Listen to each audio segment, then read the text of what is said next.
Hi, I'm Kevin Magnussen and these are my pro tips. The best way to learn a new track, I find it's a little different depending on what kind of track it is. I've tried a couple of times where I go to a track and it's actually a newly built track, so that is a bigger challenge, and I think the first thing of course is to know which way it goes. It's very basic and simple, but actually knowing the layout of the track and having that as a very memorized part is of course number one. The next step is to get some reference points. First one is break points. Try and find some structure on the track that lets you know where to brake, or at least a reference for the brake point.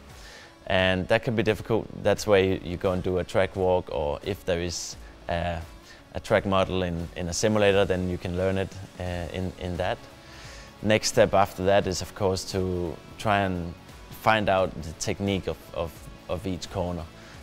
Some corners require like a V style. Other corners you have to kind of do a more, you could call it a U style, as opposed to V style, where you don't sort of attack the entry so much of the corner, but more sort of back off a little bit on the entry and then carry minimum speed. And that varies a lot depending on what type of corner it is and what the grip is and the banking in the corners, and a lot of different variables that go into that. And that's where I think the simulator really is a necessary part of that. It's not super easy to kind of guess your way by just looking at the track or walking the track. It's something that you need to actually get some driving to decide or to find out. So that's where the simulators really come into play. One of the things I try to do is look at videos from the past and see if I can find some trends. Some corners or some tracks you'd want to be on the outside in the first corner. If it's going, let's say Barcelona as an example, turn one is a right-hand corner, but then directly after is a left-hand corner, which then leads into this long right-hand corner. So there it's important to try and decide beforehand which side is the best one. But those are things that are preferences. Some people might like the inside line in turn one in Barcelona, but it depends on just at least what you like to do, and if you want to attack or if you want to be more defending or safe if you want. There's some risk with going on the outside too. So I think it's just important to kind of run through these scenarios so that you've kind of mentally been through it. So if you do end up on the outside and you're planning on being on the inside, then you know how to go about it, what the risks are, and this, kind of the trends, if you want to be in each scenario. The secret to a good start, I would say, is luck a little bit. But there's things that you can do to set yourself up for a better start. But I would say, the start, in my mind, is also through the first corners.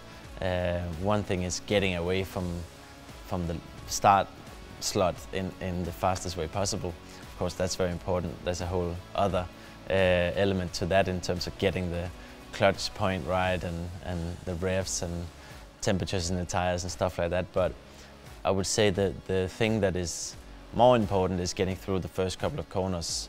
It's very different on the first lap because all the cars are so close together.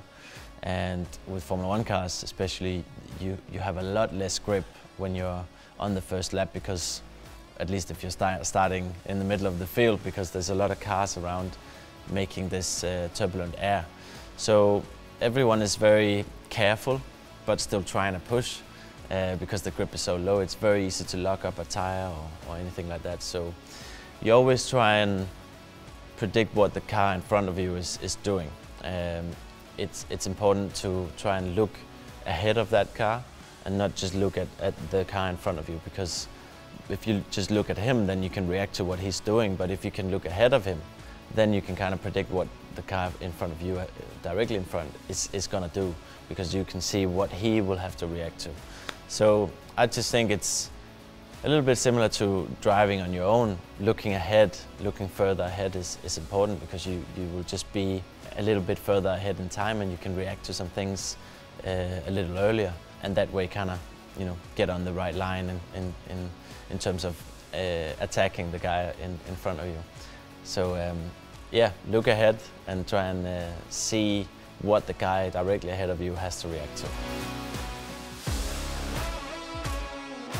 The kind of setup I prefer is a difficult question.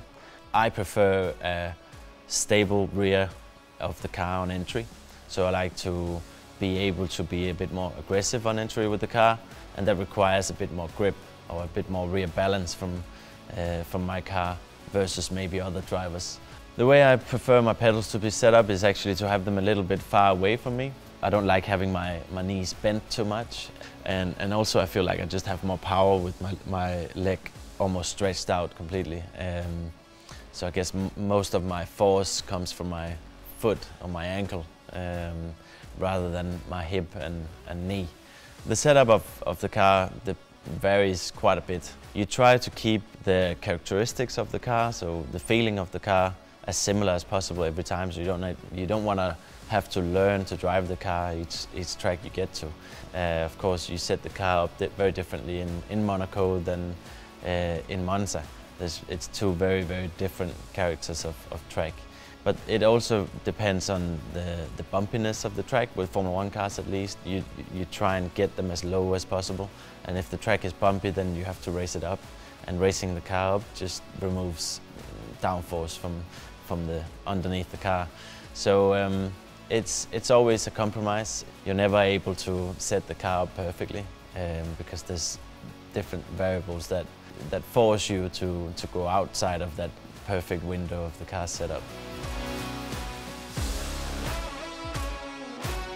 So if I have a specific problem on a track, you know, in a specific corner, let's say I'm behind in high-speed corners, you know, then I need to go and find a way to improve. Sometimes you have a reference point in your teammate, for example, who's driving the same car, and if he's quicker in high-speed corners, let's say, just to take an example, then you need to try and find out how you are going to improve that.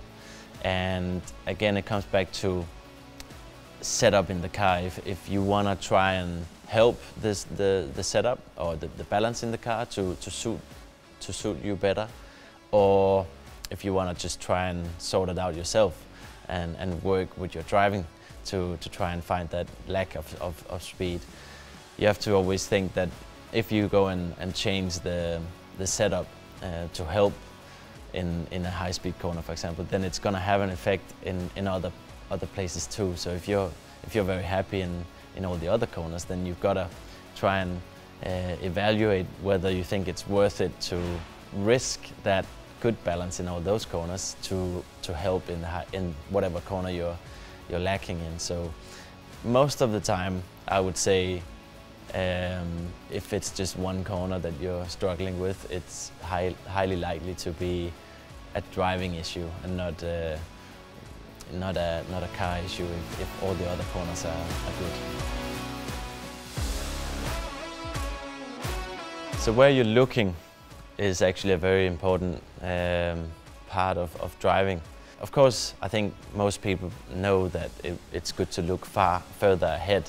Because you're driving so fast, it's better to lift your view and look further ahead because it's actually coming to you so quickly when you drive a race car. But there's also techniques of, you know, looking. Of course, we have brake points. So for example, you're getting to a corner, you need to hit your brake mark. But you don't need to look at the brake mark. You can actually aim for your brake mark, but once you kind of got it, then you can start lift your vision into the apex, and you can still kind of see the brake point. So that way you're just a little bit ahead.